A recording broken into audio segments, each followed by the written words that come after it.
আসসালামু আলাইকুম প্রবাসী ভাই ও বোনেরা, আপনারা জানেন ওমানের মধ্যে অনেক বেশি বন্যা হয়েছে। আজকে 6-7 দিন ধরে আপনার এখানে, আমাদের এখানে 7 দিন হয়েছে। আপনার অনেক অনেক জায়গায় 3 দিন 2 দিন এরকম, কিন্তু আপনার এখানে 7 দিন হয়েছে আমাদের এখানে। এটা দিন রাত আপনার বৃষ্টি পড়ছে, কিন্তু আপনার এখানে জানেন কিন্তু ফানি যাওয়ার কোনো জায়গা নেই। এখানে ফানি যাওয়ার কোনো জায়গা নেই, যেখানে নিচু জায়গা এখান উপর থেকে ফানি আসলে নিচে যেইগুলো আছে ঘর বাড়ি গাড়ি মানুষ সবগুলো নিয়ে যাবে। এখানে আটকাবার কোনো কিছু নেই। কিন্তু একটা জিনিস ওমান রয়্যাল পুলিশকে একটা ধন্যবাদ জানাই, কি এই দেশের কানুনকে সম্মান করি আমরা। এই দেশের কানুন অনেক সুন্দর কানুন। ওরা বাস দিয়ে পারে, ওরা অ্যাম্বুলেন্স দিয়ে পারে, ওরা ট্যাক্সি দিয়ে পারে, ওদের নিজের গাড়ি দিয়ে পারে। হেলিকপ্টার পর্যন্ত সে নিয়ে আসে, হেলিকপ্টার দিয়ে মানুষ উদ্ধার করতেছে। কিন্তু এটা আমাদের প্রবাসী ভাইদেরকেও রক্ষা করতেছে, ওমানি ভাইদেরকেও রক্ষা করতেছে। এটা মুসলিম কান্ট্রি। এই দেশের মধ্যে একটা মানুষ মরে যাক, তারা চায় না এটা। তারা যতটুক পারে জান দিয়ে পারে, মান দিয়ে পারে, যতটুক পারে হেল্প করার চেষ্টা করে।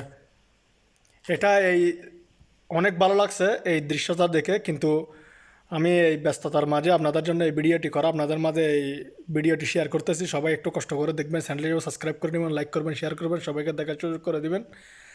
আর একটা কথা হচ্ছে যে, আপনারা জানেন ওমানের মধ্যে বাচ্চা মারা গেছে টোটাল 12 জন। আগে 10 জন মারা গেছিলো, আরও 2 জন মারা গেছে, 12 জন বাচ্চা মারা গেছে।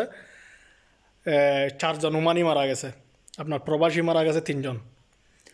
কিন্তু এটা অনেক দুঃখজনক বিষয়। এরকম বন্যা এটা বলার বাইরে। আমরা অনেক বছর ধরে বিদেশ করি, এরকম বন্যার চোখে দেখি নাই।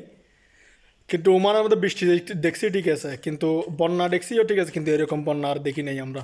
এরকম হাওয়া, এরকম বাতাস, এরকম পানি, এরকম বৃষ্টি, কিন্তু বলার বাইরে। সব আল্লাহরও কুদরত, সব আল্লাহর লীলা খেলা। এটা আল্লাহ চাইলে সব কিছু সম্ভব। আল্লাহ চাইলে দুনিয়াটাও ধ্বংস করা দেওয়া সম্ভব, কিন্তু আল্লাহ আজকে কী করছে, একটু রোদ দিছে এখানে। তারপরেও ওমানের জন্য সবাই একটু দোয়া করুন। ওমানের একটু বেশি অবস্থা খারাপ হয়ে গেছে, অর্থনৈতিক খারাপ হয়ে গেছে। তো যেখানে পারেন একটু সহযোগিতা করবেন, অনেক মানুষের ক্ষতিগ্রস্ত হয়েছে। তো একটু সবাই ভালো থাকবেন, সুস্থ থাকবেন, সবাই সবার জন্য দোয়া করবেন। সবাইকে ধন্যবাদ। আসসালামু আলাইকুম।